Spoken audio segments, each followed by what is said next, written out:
In 10 years, when we are sitting here, we have an implant in our brains, and I can immediately feel, because you all will have implants, and we measure your brain waves, and I can immediately tell you how the people react, or I can feel how the people react to your... Humans are now hackable animals. You know, the whole idea that humans have, you know, they have this soul or spirit and they have free will and nobody knows what's happening inside me. So whatever I choose, whether in the election or whether in the supermarket, this is my free will, that's over. Free will, that's over. That's over. Over. Today, we have the technology to hack human beings on a massive scale. Yeah, I mean, everything is being digitalized. Everything is being monitored. In this time of crisis, you have to follow science. It's often said that you should never allow a good crisis to go to waste, because a crisis is an opportunity to also do good reforms that in normal times people will never agree to. But in a crisis, you see, we have no chance. So let's... Oh, what a nice technocratic nightmare we have here. And this is the stuff that they talk about publicly. Imagine what they say in secret. Welcome back, beautiful and amazing human beings. This is Luke Rudowski here of WeAreChange.org. And oh boy, do we have a lot of crazy news unfolding right now here domestically inside of the United States, as there is a major push to disarm, divide, and conquer this country, with some very interesting developments that, of course, we're going to be talking about right now on this independent media broadcast. So much news, we're just going to jump right into it because there's too much to cover, as we're learning about yet another major, massive migration convoy headed towards the United States, as countless numbers of individuals are waiting to come to the United States illegally. A lot of people have chosen to take the route themselves and just have entered, like the Haitians that you're seeing in this particular video, that are soon going to be accepted into the shelters at McAllen, Texas. Shelters that, according to many officials, are already overwhelmed, where they will be processed and then secretly flown or bussed around throughout all of the United States. This is a policy by, of course, the Biden administration that not only screws over people who are going through the immigration process legally, but of course at the same time encouraging other people to make the same trip and journey, which is absolutely unsafe for a lot of people to make. As we told you before, the more people that the United States lets in without any kind of process, the more people that will come, more people have come and will be coming, and along that, with it, the larger social and economic effects of immigration, which some political scholars argue only exacerbates the pressures currently on the middle and lower classes of society, as of course there's a correlation with more immigration correlating to cheaper labor and more expensive housing, especially when you explain it through the supply and demand economic model. As of course, if we are going to have more people, we have more labor and an overabundance of its supply means less demand, means lower wages. More people means also a bigger demand for more housing, which is expected to rise with the more people that the United States incentivizes to come to the United States. And I think it's fair to assume that overwhelmingly the pressure of this policy, this immigration policy by the Biden administration, that some have just described as, hey, just come on over, is predominantly going to be affecting the poorest in the United States. Now, of course, some people make political counterpoints to that specific argument, specifically highlighting how many Americans don't want to work. But either way, I do believe that this signals some larger economic problems ahead, as of course we've been warning you about this for a very long time here on this independent media channel. We're now seeing the first effects of it, as of course expectations for inflation and spending hit record levels in May. This is even according to the official data coming from the New York Federal Reserve from their latest report that they just released, as of course most Americans are dealing with crippling cost of living prices going up dramatically. Gas prices have just rocketed up 50 cents in a month. Food has gone up 12% officially by the numbers. If you're at the supermarket, you know that number's a lot higher. Bitcoin even just took a major hit as it went down to $25,000. And according to the President of the United States, the man that has introduced this immigration policy, the man that has shut off and destroyed domestic energy production, created the price hikes in energy deliberately, deliberately with his policies, he's coming out and saying that, quote, the job market is the strongest it has been since the 1940s, and that allegedly millions of Americans are moving up to better jobs and better pay and carrying less debt. And this man is absolutely deranged if he's trying to spin the current financial picture as something that is good, when overwhelmingly it's not. The former U.S. Federal Reserve Chairman and now current Treasury Secretary Janet Yellen promised you that the economy is going to recover, told you that inflation was transitory, told you that better times are ahead, and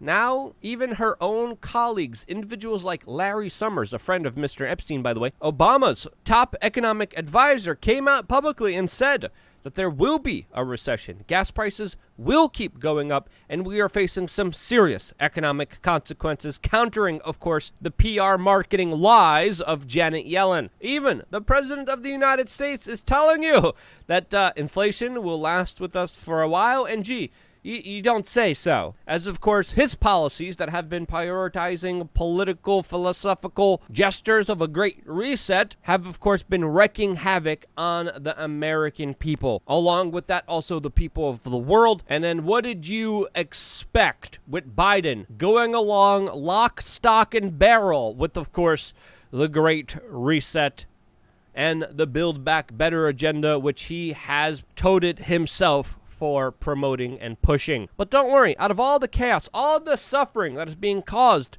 to you directly by the federal government, by the centralization of power, the politicians in this country have committee hearings now about the events that happened on January 6th.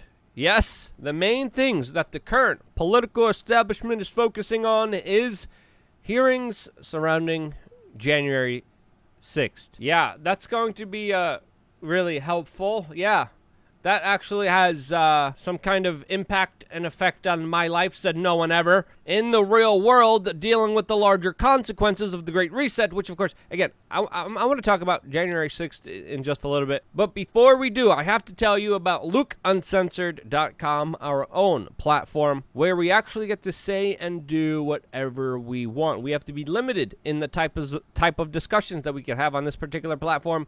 LukeUncensored.com, we get to discuss and show you whatever we want. And oh boy, do we have some eye-opening bombshells to get into, specifically when it comes to the latest developments of the Biebs, Justin Bieber, and this bombshell report by CBS News that has corroborated what we've been saying for a very long time. Again, very important video. That video is only going to be available for members on LukeUncensored.com. If you haven't signed up yet, what are you waiting for? Click the link down in the description below. Sign up right now, as of course you also get exclusive access to merchandise, a forum, 3 masterclasses, and access to exclusive events in the near future. All available, of course, on LukeUncensored.com. I hope to see you there right after this video, where we could have more of a serious, real discussion about the issues plaguing us all. Now, when it comes to these highly political hearings right now that are being publicized everywhere, that the Democrats really literally hired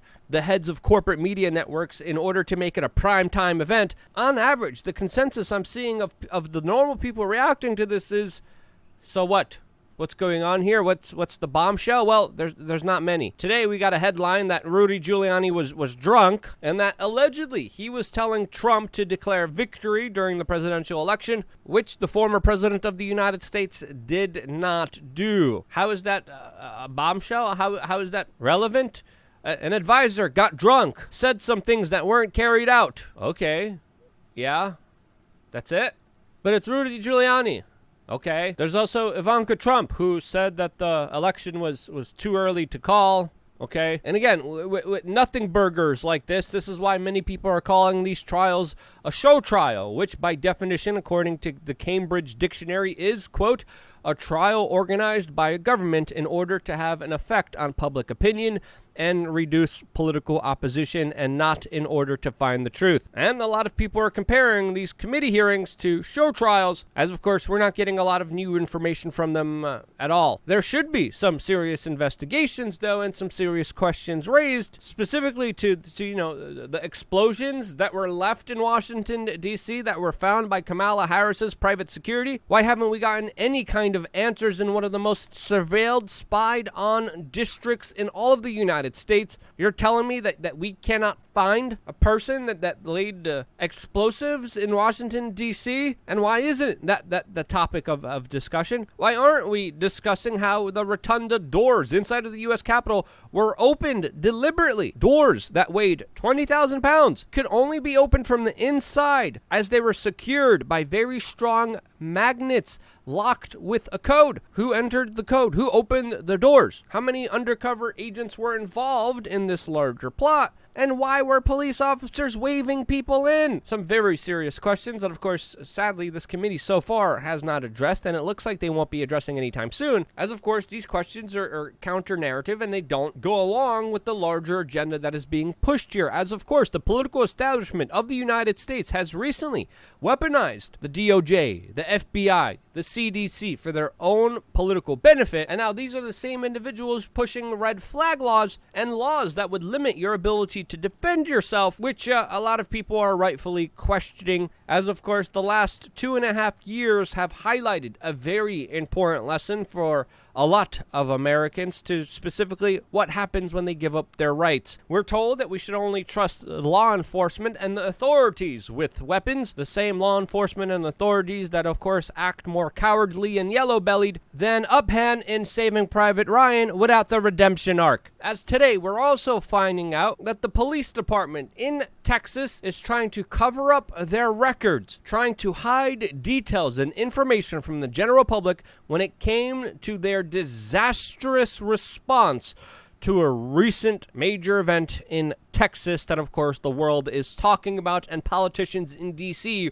are trying to use to disarm you. This, as right now, the local police department is saying that there is no obligation to comply with any requests of Freedom of Information Act requests. They are denying the information to the media, to the general public, as, of course, just recently, the police chief there made a public statement saying that he didn't know that he was in charge, even though he's the police chief. We also are finding out that he deliberately got rid of 2 of his radios so he couldn't communicate properly during this very important event. What's going on here? What happened? Well, of course, we still don't know. These are the authorities that, of course, are abusing the authority that they have over everyone. This was a local department that was highly funded, highly trained for these specific incidences, even days before this incident, practicing what would happen during the same exact incident. And then they failed to act. They're failing to be held accountable for their actions. And these are the same individuals that politicians tell you